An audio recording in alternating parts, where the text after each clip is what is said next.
Hello दोस्तों, नमस्कार। मैं धीरेन्द्र वर्मा आपका स्वागत करता हूं। मध्यकालीन इतिहास की श्रृंखला में आज हम लोग आगे इल्तुतमिश के बारे में पढ़ेंगे। तो स्टार्ट करते हैं। दिल्ली सल्तनत में, गुलाम वंश में दिल्ली सल्तनत पे इल्तुतमिश ने शासन किया और इसका शासनकाल क्या रहा? 1211 से 1236 तक इसका शासन रहा। और इसकी उपाधि थी सुल्तान ए सईद, जिसका मीन्स होता है भाग्यशाली सुल्तान, जिसका मीन्स होता है भाग्यशाली सुल्तान। और यह उपाधि इसको मिन्हाज उस सिराज ने प्रदान करी थी। सुल्तान ए आजम नासिर अमीर उल मोमिन की उपाधि इसको खलीफा के द्वारा प्रदान की गई इल्तुतमिश को। और इसको गुलामों का गुलाम भी कहा जाता है और इल्तुतमिश को मकबरों का पितामह भी कहा जाता है। इल्तुतमिश इलबरी जाति का तुर्क था और इसके पिता का नाम इलम खान था। इल्तुतमिश शमसी वंश का संस्थापक था और दिल्ली का इसको वास्तविक संस्थापक कहा जाता है। इसके बारे में कुछ चर्चाएं कर ली जाएं। इल्तुतमिश जो था वो इलबरी जाति का तुर्क तो था, लेकिन यह कुतुबुद्दीन ऐबक का गुलाम था। 1206 ईस्वी की बात है, जब मोहम्मद गौरी का खोखरों से अभियान हो रहा था, तो इल्तुतमिश ने बहुत बहादुरी से, बहुत वीरतापूर्ण कार्य करते हुए जितने खोखर समुदाय के सैनिक एक जगह इकट्ठा थे, उन सारे खोखरों को सिंधु नदी में फेंक दिया था, जिससे मोहम्मद गौरी बहुत खुश हुआ और कुतुबुद्दीन ऐबक को हमेशा बताया कि आप इल्तुतमिश के साथ हमेशा से अच्छा व्यवहार करेंगे, यह इसका आगे एक नाम हो जाएगा और बहुत प्रतिभाशाली या एक सैनिक है, इसके अंदर बहुत अच्छे गुण है एक अच्छे सैनिक के, ऐसा उसने बताया। और उसी दिन अपने सामने मोहम्मद गौरी ने दास्ता से मुक्ति का प्रमाण पत्र इल्तुतमिश के नाम को लिखवा दिया, यानी कि इसको दास्ता से मुक्त कर दिया। कहा तुम किसी के गुलाम नहीं रहोगे, लेकिन कहा गया, यानी कि कुतुबुद्दीन ऐबक से पहले ही इसको दास्ता मुक्ति का प्रमाण पत्र मिल गया था और इसने खलीफा से उपाधि भी धारण करी थी। तो कहा जाता है कि दिल्ली का वास्तविक संस्थापक इल्तुतमिश को कहा गया। और जो इल्तुतमिश को पहला पद दिया गया था, जब पहली बार यह आया भर्ती हुआ सेना में, तो कुतुबुद्दीन ऐबक ने इसको खरीदा था। खरीदा का मतलब बहुत ध्यान से सुनिएगा। इल्तुतमिश का तो पहली बात मीन्स होता है कि मिन्हाज उस सिराज ने कहा है कि इल्तुतमिश का जन्म चंद्र ग्रहण वाले दिन हुआ था, इसीलिए इल्तुतमिश को इल्तुतमिश कहा जाता है। और फारसी भाषा में इल्तुतमिश का नाम हुआ अल्तमस। फारसी भाषा में इल्तुतमिश का नाम अल्तमस होता है। इसमें से बहुत भाग्यशाली सुल्तान, भाग्यशाली तो था ही, और दूसरी बात ये बचपन से बहुत टैलेंटेड था। अपने माता, इसके जो भाई थे, उन सारे भाइयों में इसके माता पिता इसको बहुत प्यार करते थे, इल्तुतमिश को बहुत मानते थे। तो इसके भाई जो थे इससे घृणा करते थे और ये छोटा था। तो एक दिन की बात है, इनके पिताजी किसी काम से बाहर गए, तो इनके भाइयों ने ले जा करके इल्तुतमिश को गजनी में बेच दिया, चुपके से गजनी में चुपके से बेच दिया। और तभी वहां पे कुतुबुद्दीन ऐबक ने इल्तुतमिश को खरीदा था। क्लियर? आगे चलते हैं। जब कुतुबुद्दीन ऐबक ने इल्तुतमिश को खरीदा और अपनी सेना में सबसे जो पहला पद इसको प्रदान किया था, उसका नाम था सरजानदार। सरजानदार का मीन्स होता है अंगरक्षकों का प्रधान, यानी कि इल्तुतमिश को जो पहला पद दिया गया वो सरजानदार का दिया गया कुतुबुद्दीन ऐबक के द्वारा, और इसका मीन्स होता है अंगरक्षकों का प्रधान। अच्छा, शासक बनने से पहले जब इल्तुतमिश दिल्ली का शासक बना, तो यह इससे पहले बदायूं का इक्तादार, यानी कि बदायूं का गवर्नर था। इल्तुतमिश शासक बनने से पहले बदायूं का गवर्नर था, बदायूं का इक्तादार था। अच्छा, जब ये शासक बना तो इसके सामने इसको कठिनाइयों का सामना करना पड़ा। ऐसे ही नहीं इल्तुतमिश को दिल्ली का वास्तविक संस्थापक कहा जाता है, इसको सामना करना पड़ा कठिनाइयों का। क्यों? क्योंकि जब मोहम्मद गौरी थे तो उनके सामने उनके 3 गुलाम थे। एक था कुबाचा, एक था गजनी का यालदोज और एक था कुतुबुद्दीन ऐबक। उनने ये बात कही कि आगे चल करके हमारे दास ही हमारा शासन या हमारा वंश चलाएंगे, हमारा कोई एक पुत्र नहीं है, हमारे सारे जो दास हैं या मेरे सारे जो गुलाम हैं वो सारे मेरे पुत्र हैं, ऐसा मोहम्मद गौरी ने कहा था। तो दिल्ली की शासन व्यवस्था को लेकर के फिर तीनों में संघर्ष होता है और कुतुबुद्दीन ऐबक तब दिल्ली का शासक बनता है। उसके बाद जब इसकी डेथ हो जाती है, मौत हो जाती है कुतुबुद्दीन ऐबक की, तो इल्तुतमिश जब शासक बनता है तो इसके सामने चुनौती होती है। क्यों? क्योंकि जो गजनी का शासक होता है याल्दोज, गजनी का जो शासक होता है याल्दोज, वह दिल्ली को अपने साम्राज्य में मिलाना चाहता है। तो क्या होता है, इल्तुतमिश गजनी के शासक याल्दोज से तराइन का तृतीय युद्ध लड़ता है और यह तराइन का जो तृतीय युद्ध हुआ वो 1215 और 16 में लड़ा गया। किसके बीच? इल्तुतमिश और गजनी के शासक याल्दोज के बीच। और इसी युद्ध में गजनी को के शासक जो याल्दोज थे उनको बंदी बना करके बदायूं लाया गया और बदायूं में ही याल्दोज की समाधि बनी है। और लोग आज भी अपनी शुभ कामनाओं के लिए, अपनी विशेष के लिए जो याल्दोज शासक है इसकी समाधि पे दुआएं मांगने जाते हैं। ये एक देखिए, समाधि पे जाते हैं दुआएं मांगने, किसकी?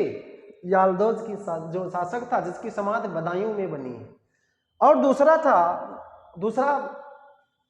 इल्तुतमिश का जो शत्रु था वो सिंध का शासक उस समय एक था, सिंध और मुल्तान पे एक शासक राज्य कर रहा था, उसका नाम था कुबाचा। तो कुबाचा शासक जो था उसको 1217 ईस्वी में इल्तुतमिश ने उस पर आक्रमण किया और उससे लाहौर छीन लिया। उसके बाद क्या होता है, आगे चल करके 1227 और 28 में सिंधु नदी में डूब करके कुबाचा आत्महत्या कर लेता है। तो अब तो इल्तुतमिश अकेले बचे, अब आराम से अपना साम्राज्य देखेंगे। आगे चल करके देखते हैं इल्तुतमिश कुछ कार्य करेंगे, इल्तुतमिश आगे अपने साम्राज्य को बढ़ाने की कोशिश करेंगे। बहुत अनुभवी और बहुत टैलेंटेड शासक रहा।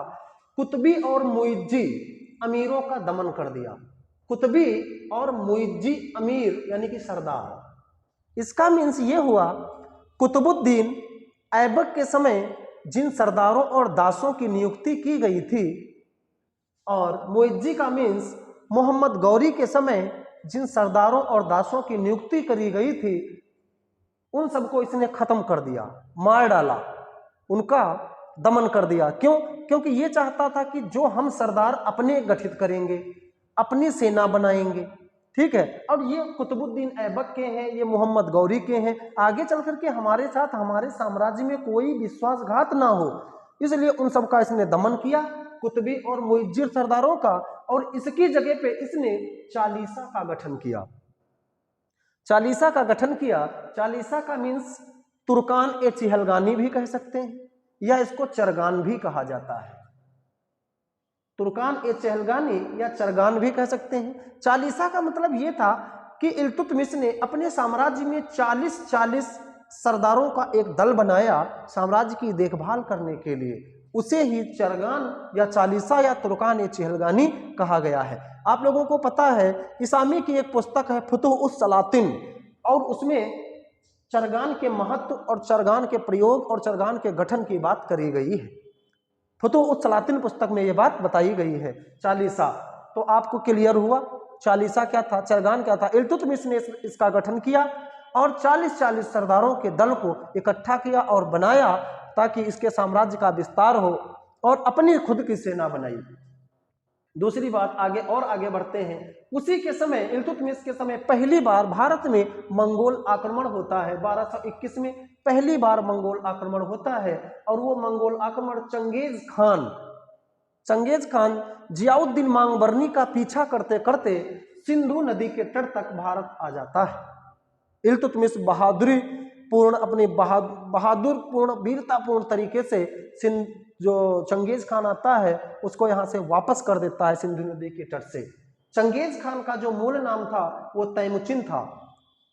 तैमुचिन इसका मूल नाम था चंगेज खान का, और चंगेज खान अपने आप को खुदा का कहर समझता था और उसकी एक उपाधि थी श्रापित। चंगेज खान को श्रापित कहा जाता था। आगे हम लोग देखते हैं इल्तुतमिश के कुछ अभियान थे। इल्तुतमिश का जो 1236 में एक अभियान हुआ वो रणथंभौर में हुआ। रणथंभौर में इसामी कहते हैं कि जो रणथंभौर में 1226 में इल्तुतमिश ने जो अभियान किया, उनके पहले रणथंभौर में लगभग 70 शासकों ने आक्रमण किया था, लेकिन किसी शासक को जीत नहीं मिल पाई थी और इल्तुतमिश ने इस अभियान में सफलतापूर्वक जीत हासिल करी। उसके बाद 1227 में शिवालिक की पहाड़ियों में मंडावर एक जगह पड़ती थी और मंडावर जगह को भी जीता इल्तुतमिश ने।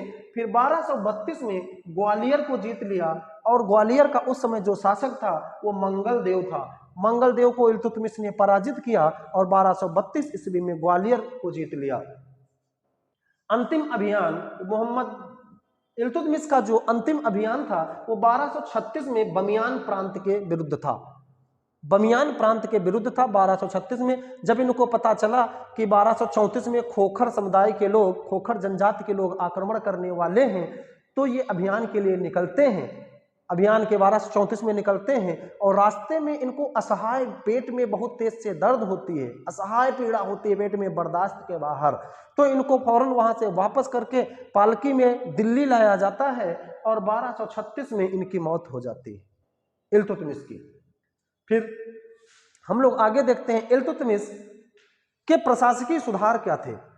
इल्तुतमिश ने सबसे पहले दोआब के आर्थिक महत्व को समझा था। दोआब का मीन्स होता है दो नदियों के बीच का जो उपजाऊ क्षेत्र होता है वो दोआब कहा जाता है। क्लियर ना? तो दिल्ली में सबसे पहले दोआब के आर्थिक महत्व को समझने वाला जो सुल्तान था वो इल्तुतमिश था। एग्जाम के पॉइंट ऑफ व्यू से बहुत ही महत्वपूर्ण क्वेश्चन है ये। और दिल्ली में इसने केंद्रीय सेना के लिए हस्म-ए-कल्ब का निर्माण कराया था। दिल्ली में केंद्रीय सेना के लिए हस्म-ए-कल्ब का निर्माण कराया। और नेल्सन राइट एक इतिहासकार हैं, उन्होंने कहा कि इल्तुतमिश एक मुद्रा का विशेषज्ञ था। इल्तुतमिश एक मुद्रा का महान विशेषज्ञ था, ऐसा इतिहासकार नेल्सन राइट ने बताया है। क्यों? उसी बेस पे इल्तुतमिश ने शुद्ध अरबी के सिक्के चलाए और उन्होंने चांदी का टंका और तांबे का जीतल नामक सिक्के चलाए। शुद्ध अरबी के सिक्के थे इल्तुतमिश के, तांबे का जीतल और चांदी का टंका। जो चांदी का टंका था वो 175 ग्रेन का चलाया इल्तुतमिश ने। इल्तुतमिश के जो वजीर का नाम था, उनका नाम था जुनैदी, और बाद में इल्तुतमिश ने इसको निजामुल मुल्क की उपाधि दी, तो इसका नाम हो गया निजामुल मुल्क जुनैदी। ये इल्तुतमिश का वजीर था निजामुल मुल्क जुनैदी, जो कि लुहार जाति का था। इंपॉर्टेंट है, एग्जाम में कहीं से भी कोई भी क्वेश्चन बन सकता है। हम लोग इतने आराम से पढ़ें और कोई भी पॉइंट को ना छोड़ते हुए पढ़ें कि एग्जाम में कहीं से भी कुछ आए हम लोग आसानी से कर लें। आप लोगों से परंपरागत हमारा निवेदन ये है कि आप लोग वीडियो को शुरुआत से लेकर के आखिरी तक देखें। आपको कहीं ना कहीं किसी भी लाइन में, किसी भी पॉइंट में आपके काम की चीज जरूर मिलेगी। इब्न बतूता, आपने नाम सुना होगा। इब्न बतूता 1333 में मोरक्को के तंजीर शहर से आता है। उस समय मोहम्मद बिन तुगलक का शासन चल रहा होता है। इसका प्रसिद्ध ग्रंथ है रेहला, जिसने इसमें यात्रा वृत्तांत का वर्णन किया है। इसने बताया है कि इल्तुतमिश के महल के बाहर संगमरमर के 2 शेर बनाए गए थे। इल्तुतमिश ने महल के बाहर संगमरमर के 2 शेर बनाए और उनके गर्दन में घंटियां बंधवा दी थी।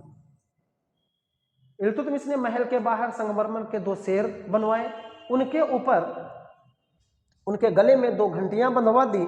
जब कोई व्यक्ति को न्याय की जरूरत होती थी तो आ करके उन शेरों के गले में जो शेरों के गले में जो घंटियां बंधी थी, उन घंटियों को आकर के कोई बजाए तो इल्तुतमिश उसके लिए न्याय की व्यवस्था करता था। अच्छा, दूसरा और, दिल्ली सल्तनत में उस समय न्याय के लिए एक चीज बहुत ही फेमस थी, लाल वस्त्र पहन करके न्याय की गुहार करना।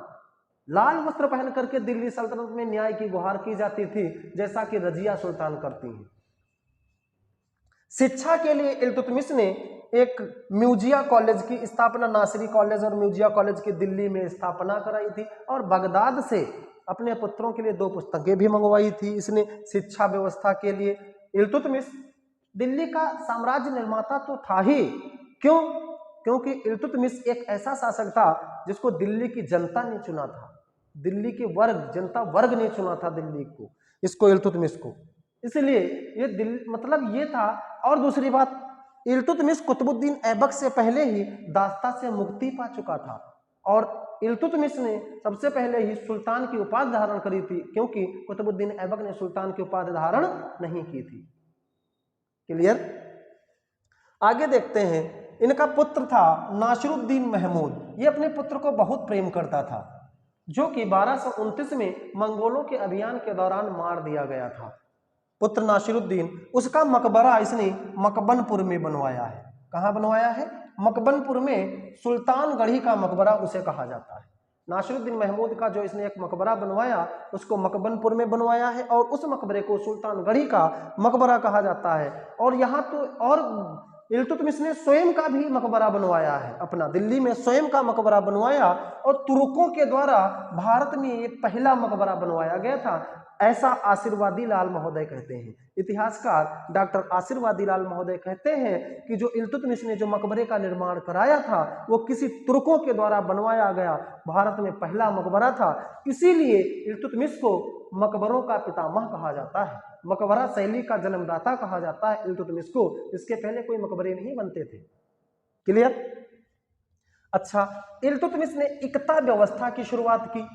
इल्तुतमिश ने इक्ता व्यवस्था की शुरुआत, हालांकि इक्ता व्यवस्था की शुरुआत 92, 93, 94 में उस टाइम में हो चुकी थी। मोहम्मद गौरी ने इस एकता व्यवस्था की शुरुआत करी थी, लेकिन बड़े पैमाने पे एकता व्यवस्था की शुरुआत करने वाला शासक भारत में इल्तुतमिश था। क्यों? मोहम्मद गौरी ने सबसे पहले एकता के रूप में कोहराम एक जगह पड़ती है, वहां पे कुतुबुद्दीन ऐबक को वहां का सूबेदार नियुक्त किया था। कोहराम का सूबेदार इल्तुतमिश ने कुतुबुद्दीन ऐबक को नियुक्त किया था, जिससे इक्ता का मतलब होता है जमीन का टुकड़ा या भूभाग, जमीन का टुकड़ा या भूभाग। तो ये व्यवस्था इल्तुतमिश ने भी स्टार्ट करी थी। अच्छा भैया, इक्ता व्यवस्था का मीन्स ये था, इल्तुतमिश चाहते थे कि हमारी सेना को नगद वेतन देना ना पड़े, हम जमीन का कुछ अंश या जमीन का कोई भूभाग उनको दे दें। बात समझिएगा, जमीन का कोई अंश या जमीन का कोई भूभाग उनको दे दें सैनिकों को, और उनसे हम बोले कि आप लोग इस जमीन से जो भी कुछ पैदावार करिए, उससे आप लोग अपनी सैलरी या अपना खर्चा चलाइए, अपने परिवार की जरूरतों को पूरा करिए, और उसके बाद जितना बचता है आप लोग उतना पैसा राजकीय कोष में जमा कर दीजिए। तो इससे यह था कि इल्तुतमिश को नगद वेतन भी नहीं देना पड़ता था और उनकी जमीन की देखभाल भी हो जाती थी। क्लियर ना? वही थी इक्ता व्यवस्था। इसमें शासक को भी बड़ी आराम थी, ना कहीं अपनी जमीन देखने जाना कि हमारी जमीन पे कहाँ पे क्या फसल बोई गई, कहाँ पे क्या हो रहा है। बात समझ रहे हैं? इक्ता व्यवस्था यानी कि ये अपने सैनिकों को, इसने अपनी सेना में 2000 सैनिक भर्ती करे थे और 2000 सैनिकों को इसने इक्ता व्यवस्था का आवंटन कर दिया था बड़े पैमाने पे। इसीलिए फेमस क्वेश्चन बन जाता है कि इक्ता व्यवस्था की शुरुआत भारत में किसने की? इल्तुतमिश ने। 2000 इसने सैनिकों को इक्ता व्यवस्था के अंतर्गत इक्ता प्रदान कर दिया। अब 2000 लोग अपनी जमीन देख रहे हैं, साथ में खुश भी हैं, और वहां का जितना बचता है आकर के राजकीय कोष में जमा कर देते हैं। ये थे। लेकिन सबसे पहली बार मोहम्मद गौरी ने कुतुबुद्दीन ऐबक को कोहराम की सूबेदारी इख्तियारी दी थी। क्लियर ना? दरबारी इतिहासकार इनके जो थे वो मलिक ताजुद्दीन और मिनहाजुस सिराज थे। इल्तुतमिश के जो दरबारी इतिहासकार थे वो मलिक ताजुद्दीन और मिनहाज उस सिराज थे। और दूसरी बात, और अमीर खुसरो के पिता सैफुद्दीन भी इसी के समय मध्य एशिया से भाग करके दिल्ली आ गए थे। अमीर खुसरो के जो पिता, अमीर खुसरो का सभी लोग नाम जानते हैं, अमीर खुसरो का जो पिता था सैफुद्दीन, वो मध्य एशिया से भाग करके दिल्ली इसी के शासनकाल में आया था। और इल्तुतमिश के समय तिब्बती बौद्ध भिक्षु धर्मस्वामिन ने नालंदा की यात्रा की थी। इल्तुतमिश के समय तिब्बती बौद्ध भिक्षु धर्मस्वामिन ने नालंदा की यात्रा की थी। अच्छा, इनके बारे में और देखते हैं। अतरकिन का दरवाजा इल्तुतमिश ने जोधपुर के नागौर में, जोधपुर कहाँ है? राजस्थान में। राजस्थान के जोधपुर में नागौर में अतरकिन के दरवाजे का निर्माण कराया है, जिसको सिंह द्वार भी कहा जाता है। इसी दरवाजे की मरम्मत आगे चलकर के मोहम्मद बिन तुगलक के द्वारा कराई जाती है। दरअसल बात यह है कि ये शासकों के नाम बड़े मिलते जुलते हैं, तो कहीं कुतुबुद्दीन ऐबक, कहीं मोहम्मद बिन तुगलक, कहीं गयासुद्दीन तुगलक, तो बड़ा ध्यान से इन नामों को उच्चारण करना होता है। आगे चलते हैं। हौज ए शमसी या शमसी ईदगाह का निर्माण इल्तुतमिश ने बदायूं में करवाया था और अपने इसका एक महल था इल्तुतमिश का, इसके महल का नाम था दौलत खाना। इसके महल का क्या नाम था? दौलत खाना। उसमें इसने कैसरे सफेद और कैसरे फिरोजा नामक 2 महल बनवाए थे। तो जो कैसरे सफेद था ये सफेद था और जो कैसरे फिरोजा था ये हरा महल था। ये अपने महल के दौलत खाना में इनका निर्माण कराया था। और ये भी कहा जाता है कि इल्तुतमिश के समय दरबार में इल्तुतमिश ने अपने दरबार में चीन के चित्रकारों को बुलाया था, ऐसा इसके बारे में कहा जाता है। इल्तुतमिश के बारे में और कोई बात, सुल्तानगढ़ी का मकबरा बनवाया। सबसे पहली बार मकबरा प्रणाली का जन्मदाता इल्तुतमिश को कहा जाता है। अतरिकन का दरवाजा बनवाया और इल्तुतमिश सबसे पहला शासक था जिसने आर्थिक महत्व के दोआब के आर्थिक महत्व को समझा था इल्तुतमिश। और इल्तुतमिश जब 1236 में मर जाता है तो इसकी पुत्री रजिया सुल्तान इसके बाद इसकी उत्तराधिकारी या इसकी शासक बनती है। आप लोगों के लिए इम्पोर्टेंट तो ये है चालीसा या चरगान या इकता व्यवस्था क्या थी इल्तुतमिश की इकता व्यवस्था इल्तुतमिश की क्या थी, और मुइज्जी और कुतुबी सरदारों का दमन इसने क्यों किया था, चालीसा का गठन क्यों किया था, बहुत इंपॉर्टेंट चीजें थी। न्याय के लिए इसने संगमरमर के शेरों के गले में घंटियां बंधवाई थी। और इसे सब ये क्वेश्चन पूछा जाता है कि इल्तुतमिश शासक बनने से पहले अब कहाँ का गवर्नर या इक्तादार था, तो बदायूं का था। आई थिंक मुझे लगता है कि इल्तुतमिश से जो इम्पोर्टेंट प्रश्न बनेंगे एग्जाम के दृष्टिकोण से, उन सारे एग्जाम के दृष्टिकोण के जो क्वेश्चंस हैं हमारे, उनका यहाँ पे हमने डिस्कशन कर लिया है। आप लोग इस वीडियो को देखिए और बहुत इंपॉर्टेंट तरीके से इस वीडियो को एक्सप्लेन किया गया है, आप लोग देखिए और बहुत इंपॉर्टेंट पॉइंट आप एग्जाम के दृष्टिकोण से मिलेंगे। Okay, thank you so much.